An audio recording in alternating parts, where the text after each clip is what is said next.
Hello, my name is Christopher. I'm a Kung Fu practitioner. I've been practicing for over 10 years. All right. Today we're going to be looking at straight sword. I'll just share some of the things I know about practicing the basics of straight sword. All right. So for straight sword, it's a very light weapon, one of our common short weapons. If you look here, both sides are sharp. Okay, it's double-sided versus broadsword, where only the front side is sharp and the back side is dull. All right.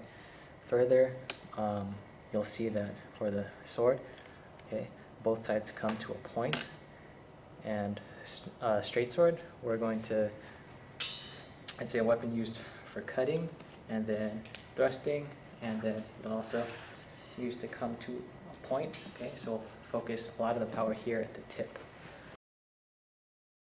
We hold the straight sword pretty high up. We don't hold it down here. Okay, we hold it here, right below the base of the sword. Right. So if we just open our palm, and then let our thumb come across, and then let our index finger come here across the edge. All right. And we do this because most of our power in straight sword, okay, or most of where we control our weapon is going to be within these first two fingers. Right. These three fingers will only be used as support as needed. All right, so they can just be here, very relaxed, and that's how we're going to grip. All right, for our left hand, all right, we're going to use these sword fingers. All right, if you look here, thumb and ring finger touching, index finger and middle finger extended. All right, another thing I'll briefly mention is just the lines of our body, common lines in both Kung Fu and well, specifically straight sword, that's what we're looking at today. So for just our body, okay, when we extend, all right, commonly we'll go wrists right above the shoulders with our chest open, right? We never really want to be below, parallel to the ground with wrists in line. All right, if you look at me from the side, all right, you'll see that I'm completely within this plane for the most part. Sometimes we'll be a little bit closed, sometimes we'll be opened here in the back, all right? But the thing to watch out for is we want rounded lines, okay? So within my chest, see, this is a pretty extreme example. It's a very round shape.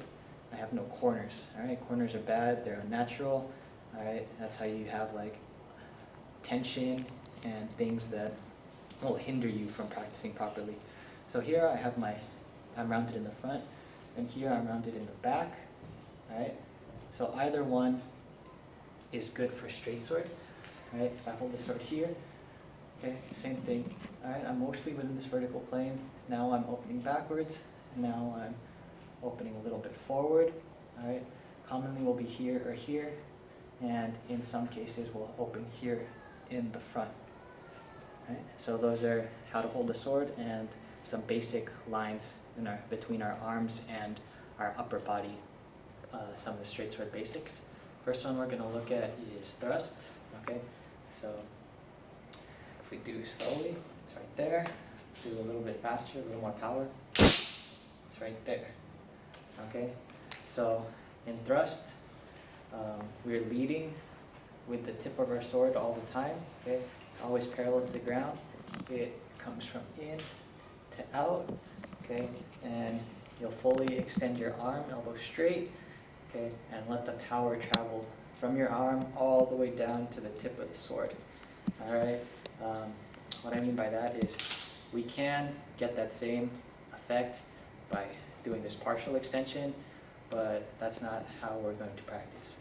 Pull in, pull out, full extension, so that you can use all of your power and you can guide it properly in the right direction, concentrated at the tip of your sword. All right, so one more time from here, keep our tip forward, all right, then extend our arm all the way. All right, here we're ending with our elbow straight, then I'll come in close. Okay, you'll find that the bottom of my sword right here is pressed against my wrist forearm, okay, so that when I come forward, okay, it's touching tight. All right, I'm using these three fingers to bring it in, and then what that'll let me do is control the path of our sword. Okay, so our sword is moving only forward. Okay, if I don't have that control, you'll find this slight wavering, and you're unable to transfer the power from your arm to the tip of your sword. All right, and so that's the most important thing, that we're optimizing how we use our power. Okay. Now, so that's our right hand. Okay, we tuck it in here and extend to the end. For our left hand, kept in sword finger pretty much all the time in straight sword. All right. Sometimes we'll keep it here, supporting right next to our shoulder.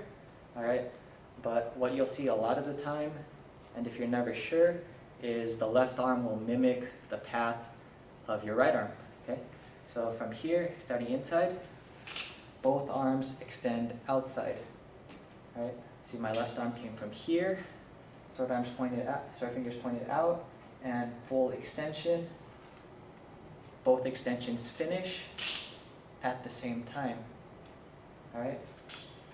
So in a straight sword, you'll find that sometimes when we end in this pose, it's a very common pose, our left hand is higher than our right. That's fine. All right. If you think about it, your right arm wouldn't be that high if it wasn't holding the sword. Okay. So if you see it from the front, my sword ends here. You'll see my left hand come out a little bit, and I'm using that line I talked about where we're staying inside this plane. Often you'll find some people open their chest a little bit more, and their left hand will pop out over here, right? So this technique focuses less on the extension of the arm, like the thrust, and much more on the motion of the wrist. Right, from here to here, it's a flick. All right, and we usually relax our hand to let our sword fall backwards, and then give power to the wrist to let this flick happen. All right, and just like in thrust, we use our three fingers to put the tip of the or the bottom of the sword against our wrist forearm. It will come up much higher on the wrist than in thrust. Okay, and that's what we want. However, don't let it extend so much that you cannot control the sword or you feel pain. Stretching is okay, a little bit of stretching, but we do not want pain. All right. Second, okay, this is a wrist motion. All right, your arm will extend, but you want to think about the extension of your arm as a result of your wrist turning and pulling your arm out, rather than you pushing your arm out and then using your wrist. Your wrist is turning and that is pulling your arm, and that's how we get our point motion. Okay. If we add our left hand into the mix, all right, I have my sword fingers again. All right, if I start here, okay, we can just keep it here against our arm, okay, keeping our hands very close. All right, if we do want to extend, our left hand will follow the motion of our arm, not so much the wrist. When I come from here to here, you'll see that the extension of the arm is very much like the extension of the arm during thrust, okay? Because that is the motion of the arm, right? And so, however, the power of this motion stems from only the wrist, right? Okay? A very important distinction from thrust and point. Next basic we'll discuss is flower, okay, or inside-outside circles, however you want to refer it to. All right, in flower, okay, our sword falls down and moves forward, okay, alternating inside-outside circles. From the front, let's see here. All right, so in flower, most of our power, again, comes in these first two fingers. These three fingers do very little. If you watch just my hand, I can complete flowers with almost not using these fingers. All right, they stay so relaxed. If I do add power or I don't focus on opening them, you'll see that it's closed. However, they make very, very, very little contact with my sword. All right, So again, all the weight is centered within these two fingers. Alright? So now that we're holding it correctly, we know where to keep the weight of the sword. Alright? We want to make sure our flowers stay as close to our body as possible. Okay? Another way to think about it is we have this plane right here, right? Our sword stays within that plane. Okay? Sometimes if we're not making an effort to pull it in enough, okay, our sword will have these widen out, or we might find ourselves turning excessively, okay, not using our power well, using excessive power there, right? So we can keep our body still, okay, and we can pull in, pull out, pull in, pull out, to keep our flat circles right here inside that vertical plane. All right, so things we can be doing with our left hand, okay, again, using it here to support, or just keeping it open, still there, all right? And if you'll notice, you're almost not extending and pulling in this movement, okay? But our focus is flower. Often you'll see flower connected, thrust, point, right? Or a cut, and then you'll see that practitioners bend and extend their arm in order to connect the movement. However, flower happens predominantly in the wrist. When we're practicing this basic, okay, we just keep our arm relaxed. You'll see that I'm bending my elbow very little, okay? I'm mostly working out my wrist, okay? And if you want to practice, okay, develop these muscles here, very important for straight sword, then you could just do flowers 30 seconds, 60 seconds, okay? Sets of slow and fast, right? And that'll help you build strength, speed, stamina for your sword.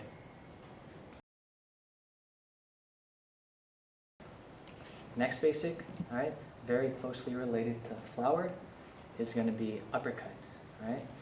If we look at it here, the sword will come into us and up, all right? Oop. If you're not paying attention, you might make contact with the body. All right, if we come from the front, that's what uppercut looks like. All right, so uppercut also stays mostly within this vertical plane, close to our body, and it's also mostly a wrist motion, right? A couple differences between uppercuts and flower, besides the direction, is you'll find the need to turn more. To do flower, you have to relax your arm and to give your sword room to clear your body, all right? Also, you'll find yourself using these 3 fingers much more, because when the sword comes up, we need to use these fingers to help bring it over, especially as we increase speed. You'll find that these fingers are here, pressing, pressing, pressing constantly. All right, and that's mostly because this muscle on the outside that we use to bring it up is not as strong as the muscles we use to extend our sword in this direction. All right, and because of that, we need the help of our fingers. In flower, we can rely on our stronger muscles, not using this. In uppercut, cannot do so as much. Another difference is you'll find your elbow, okay, bending, straightening much more, all right? It's both a result of needing to turn to give your sword clearance of your body, and also to help bring your sword in and out, all right? So the main takeaways there to achieve this, all right, is just stay relaxed, and your body will help you get to this point on its own, as long as you're thinking about trying to pull into your body, keep it close, pull in, keep it close, pull in, keep it close, okay? Kung Fu, Wushu is all about efficient, natural movements, all right? We pour our power into natural and efficient movements that our body is designed to go through. All right? If I do it slow, the motion does not change when I add speed. Right? The only difference is it's faster. Okay? My body doesn't follow any different paths. All right? And that is because this is the most optimal way for it to move. All right? So when we're practicing, we just want to make sure we're relaxed and we're trying to have our sword fall in the correct directions, okay? Which is in towards you, down, still in towards you, back in towards you. Okay, and this is uppercut. As with flower, my left hand, if you don't want to think about it in the beginning, yeah, just go ahead and leave it here. If you want to put it here, that's fine. Okay, you want to open, okay? Keep your sword fingers extended. That's also a very good exercise.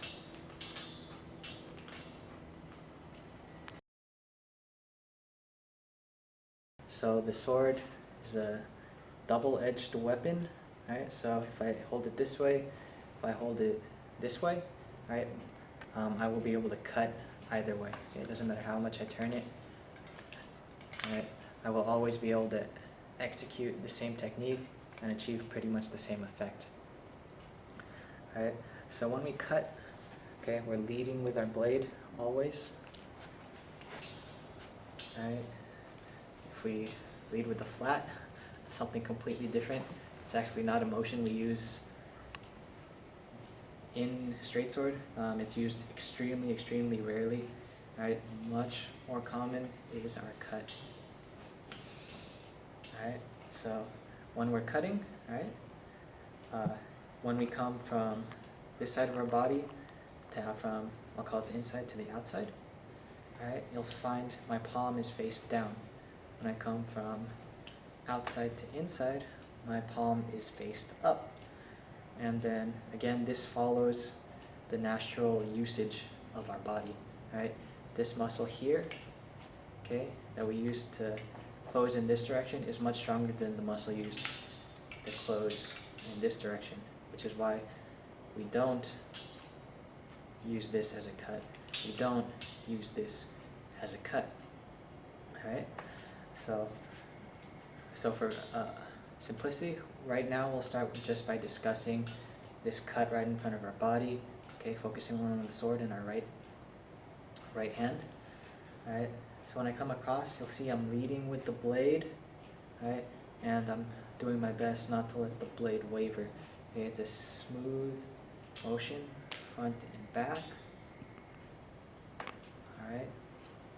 If I were to relax more and let the cut flow to its natural end,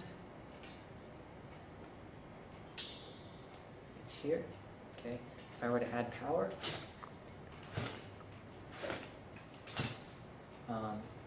one of the intricacies or like very interesting points about cut becomes much more apparent, where our wrist is actually finishing its part of the movement much earlier than the rest of the arm, right? And if you think about it, it makes sense because the wrist has to travel from here to here in order to execute cut, whereas our arm will have to go from this open to closed position, okay? It has a much shorter distance, it's completed much more quickly, right? So if you find that you're practicing and that's an issue, you believe that to be an issue, don't worry about it, right? It's how our body works, it's how this technique works, right? So we're doing cut, we're leading with the blade in, out. Okay. For a big cut, right here in front, we will start here. Okay, our wrist will finish its extension here, and then we'll just let the power carry outwards. Right? Don't keep your arm tense. Okay, trying to control it, or even trying to go fast. Right? Again, for sword, we want our power to travel here from the waist and the arm into our blade, okay, and we do that by relaxing and adding power here, doing the wrist and letting it carry outwards.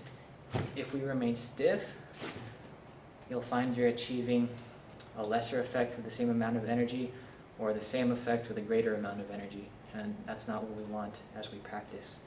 Right? So again, our cuts, where our wrist finishes extension before the rest of our arm is fine. Right? And we have a variety of cuts here in the front, and again, that's the one we've been looking at, inside and outside. Right? We can cut down, we can cut up, right? Diagonals. Every time we cut, we're always leading with the blade. It's a fluid motion, right? Do not be trying to extend or break up the movement, okay? It's flowing, okay? Wrist turn into arm carry through, follow through, okay? From any direction I go, it will always be the same. Next technique I'll discuss are flat circles, okay? Circle is usually held here above the head. Okay. From the side.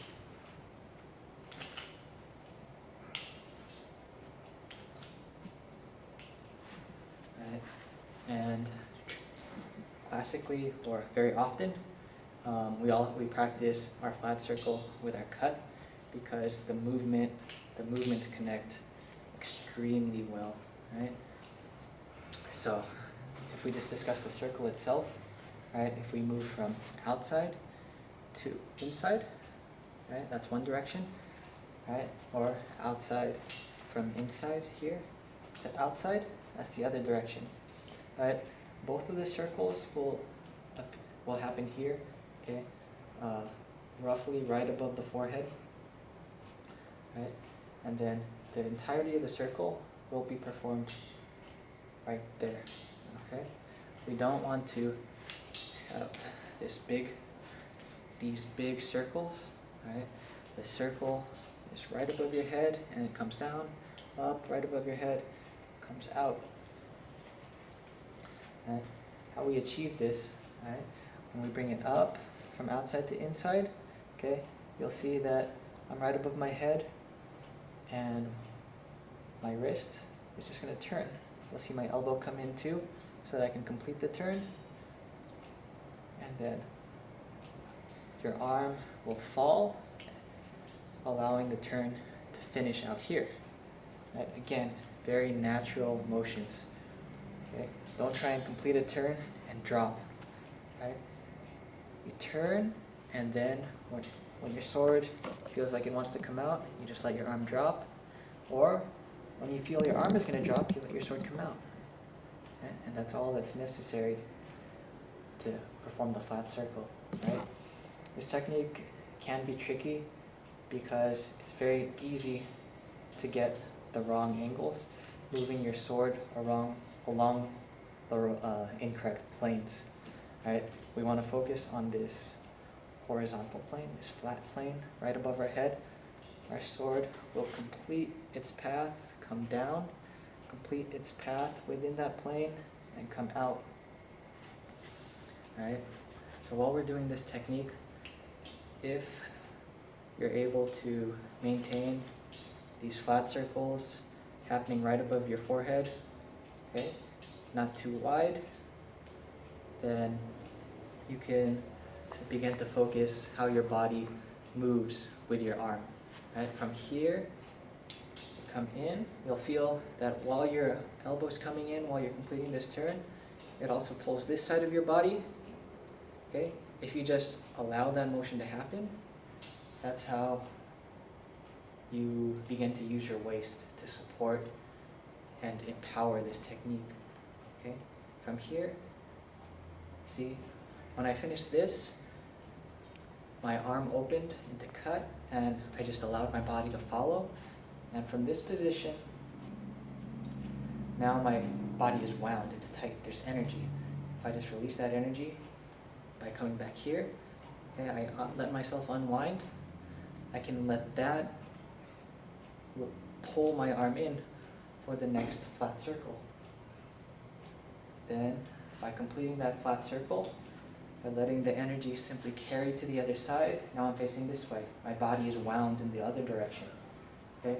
Instead of fighting that, I just let it here come to its end. My body can't stretch anymore. What it wants to do is come back. I let it come back, transfer the energy to my arm, which while it's pushing the sword up, so that it can rotate, and I let my body come across. And in this way, my entire body is completing this exercise. Alright? So in the beginning, focus mainly on your right hand, okay? And then loosen up, let your body turn a little bit. Alright? If you want to use your left hand, okay, when your left hand will alternate between leading your sword and following your sword. Alright? But your left hand simply follows the direction of your body. When I'm over here, wound towards the outside, moving inside, while I open, I let that opening, just like it lets my sword rotate inwards, I let it extend my left hand outwards, and then my sword will follow using that same energy, and I'll close here. Now I'm wound here, my sword is in the front, okay, that's how I know it's the leader, and my left hand is in the back. When I unwind, I let that unwinding power the rotation of my sword to cut out, and as I'm winding in, okay, my left arm simply follows my body. Again, in Kung Fu, we have only natural movements. Okay? When the body is wound, it wants to unwind. Right? Your arm is attached to your body, so it wants to move in the same directions. Alright? So in this practice, we'll feel how our entire body can be used and to complete this movement and to coordinate and naturally connect with every part of our body. Alright? If I back up here, right, you'll see not only am I turning my body, okay, once I begin turning more, using a little bit more power, my hips will turn out, and then my back leg will come up, and come out this way, and what this allows me to do is just turn my body more. The more I turn, the more energy I'm storing here in my core, the more energy I have to execute this flat circle. Right? However, just because you turn this much doesn't mean you need to use all that power. I can still be here, move out slowly, seeking control, feeling my body and its movements. Okay. So that progression that we went through together, where we focused here on the right hand, started adding our body a little bit, adding our left hand, moving into allowing that relaxation to travel down to our legs and letting our legs follow the movement. Right? Those are good steps to practice in order to become well versed in this technique.